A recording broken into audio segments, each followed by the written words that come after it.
El Tungsteno es la segunda novela de César Vallejo y es publicada por la editorial Zenit en 1931. El día de hoy hablaremos y daremos a conocer un poco más acerca de la vida del poeta peruano César Abraham Vallejo Mendoza y una de sus obras emblemáticas, representativas y conmovedoras del poeta más reconocido en el Perú, que por su amor humanitario supo llegar a los corazones de cada lector. Un poeta que ha sido estudiado en diferentes idiomas por muchas generaciones hasta el día de hoy. Nació el 16 de marzo de 1892 en Santiago de Chuco, un pueblo de Los Santos, que se ubica dentro del departamento de La Libertad, y fue el menor de 11 hijos, de Francisco de Paula Vallejo Benítez y María de los Santos Mendoza. La razón por la que Vallejo escribió El Tungsteno fue muy evidente, ya que fue un propósito social, la denuncia del imperialismo norteamericano mediante la explotación de los indígenas y los abusos contra los obreros en las minas. Nuestro escritor César Vallejo viajó en 3 ocasiones a Rusia. En 1928 realizó su primer viaje, saliendo de París, financiado por el gobierno peruano. Su segundo viaje lo realizó el año siguiente, en 1929. Y 2 años después, en 1931, con motivo del Congreso de Escritores, viajó por tercera vez, donde Fernández y Januzzi afirman que la Soviet invitó y asumió todos los gastos de Vallejo. El Tungsteno data de 1931. Es fundamental en la narrativa indigenista peruana. Esta obra, que le tomó escribirla en tan solo 3 semanas en España, mediante la editorial Zenit, el cual se dedicaba a la publicación de autores comunistas, en ella denunciaba a las grandes empresas mineras que abusaban de los indígenas con el falso pretexto de la modernidad y el progreso, dando salarios ínfimos, lucrándose a cualquier costo. Sin embargo, se observa una esperanza cuando los idealistas deciden luchar en pro de la justicia social. César Vallejo en España. César Vallejo puso un pie en España en 1925, pero un cambio de gobierno en Francia y sus problemas monetarios le llevarían a regresar a París. De regreso a Francia, en julio de 1936, estalla la Guerra Civil Española, que le conmociona enormemente. Impresionable en su condición de poeta, la Guerra Civil no suscitaría en él un cambio en su forma de entender la vida, sino en el reflejo de su propia tragedia humana.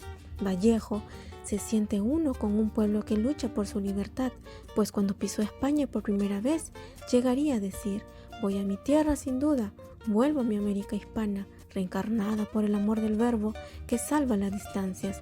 En el suelo castellano, 7 veces clavado por los clavos de todas las aventuras coloniales. Ante los sucesos continuos, en aquella época, Vallejo tomaría toda inspiración de sus vivencias para la creación de sus poemas. La obra España, aparta de mí este cáliz sería la ciudad natal de aquellos versos. César Vallejo no dudó en luchar por un pueblo al que consideraba suyo, quien en su himno a los voluntariados de la República diría: voluntario de España, miliciano de huesos fidedignos, cuando marcha a morir tu corazón, cuando marcha a matar con su agonía mundial, no sé verdaderamente qué hacer, dónde ponerme, corro, estribo, aplaudo, lloro, atisbo, destrozo, apagan, digo a mi pecho que acabe, al bien que venga, y quiero desgraciarme. El Tungsteno es un formidable argumento a favor de la justicia social, mostrándonos todos los maltratos de los patrones hacia sus obreros, sin auxilio de las autoridades. Pero todo este relato tiene un trasfondo en 1915, cuando se funda el Grupo Norte, que surgió en la ciudad de Trujillo. Este grupo estaba conformado por Antenor Orrego, Víctor Raúl Aya de la Torre, César Vallejo, entre otros. Este grupo tuvo una gran importancia en el desarrollo cultural del Perú, porque varios de sus miembros destacaron en los campos de la literatura, del pensamiento y de la acción a nivel mundial. En sí, su objetivo fue hacer una reforma y transformación de las caducadas estructuras económicas y sociales en el Perú. En el caso del Tungsteno existe en Vallejo un evidente propósito social: la denuncia del imperialismo norteamericano mediante la explotación de los indígenas y los abusos contra los obreros en las minas. Igualmente, el ahogo de toda tentativa de independencia de esta explotación inhumana. Vallejo acusa, asimismo, el servilismo de la clase burgués, al que también se prestan las autoridades y los personajes adinerados frente al capital norteamericano. Pecado mortal y secular de los indígenas a través de su historia, que continúa hasta el día de hoy, adoradores del becerro de oro.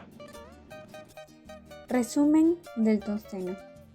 Cuando la empresa norteamericana Mining Society logró por fin adueñarse de las minas de tungsteno de Quirubilca, en el departamento del Cusco, de inmediato llegó al Perú la orden gerencial de Nueva York disponiendo el comienzo de la extracción del mineral. Se instalaron junto a los peones y mineros Mr. Dyke y Mr. Weiss, gerente y subgerente de la Mining Society, el cajero de la empresa Javier Machuca, el ingeniero peruano Baldomero Rubio, el comerciante José Marino, que había tomado la exclusiva del bazar y la contrata de peones para la Mining Society. Una avalancha de indios procedentes de Colca llenó la mina en poco tiempo para satisfacer las labores de minería. A ellos se les denominaba los soras, que cambiaban sus plantaciones y animales por cosas banales como franelas de colores, botellas pintorescas, fósforos, caramelos y otros. En una reunión ofrecida por el alcalde para los hermanos Marino, llevaron a un rincón al subprefecto Luna y lo convencieron para que éste les facilitara 25 indios que estaban en la cárcel, los cuales en la madrugada emprendieron viaje a las minas de Quivilca. Con palabras desgarradoras, Huanca logró que Benítez despertara del letargo en que estaba sumido y se diera cuenta que los pobres indios eran no solo explotados, sino también maniatados por los yanquis y por los malos hombres como José y Mateo Marino, que servían incondicionalmente a tipos sin escrúpulos como Mr. Dyke. Benítez proporcionó un documento que demostraba que Mr. Dyke no era yanqui, sino alemán, y que con esa evidencia podrían frenar a la Mining Society. Ambos hombres se unieron para iniciar la rebelión de los indios contra sus opresores. Reflexión del tungsteno. El tungsteno es una novela antiimperialista donde refleja el pensamiento político de César Vallejo y a su vez es una denuncia social escrita por el autor. Trata de la lucha entre clases, entre el opresor, el yanqui norteamericano, y el reprimido, el indígena peruano, mostrándonos sufrimiento, maltrato e injusticia. Vallejo plasma sus vivencias en la novela inspirándose del abuso de poder hacia los mineros en Quirubilca y de su etapa como marxista en el Partido Comunista Español. El dramaturgo nos demuestra cómo librarnos de esta explotación y represión con una lucha bien organizada. En la actualidad, hay una rivalidad entre el Estado y los transportistas de carga. Ellos hicieron un paro, exigiendo que se baje el combustible, los peajes y que al momento de revalidar las licencias de conducir, estas no estén tan caras. Primero, se les prometió que se solucionaría su problema, pero actualmente el Ejecutivo sigue en diálogo con transportistas para buscar una solución. Sin embargo, este paro fue una excusa para que Castillo de forma imprevista y al filo de la medianoche decretara un toque de queda para Lima y la vecina provincia del Callao. Saber más es ser más libre. César Vallejo. Muchas gracias por su atención.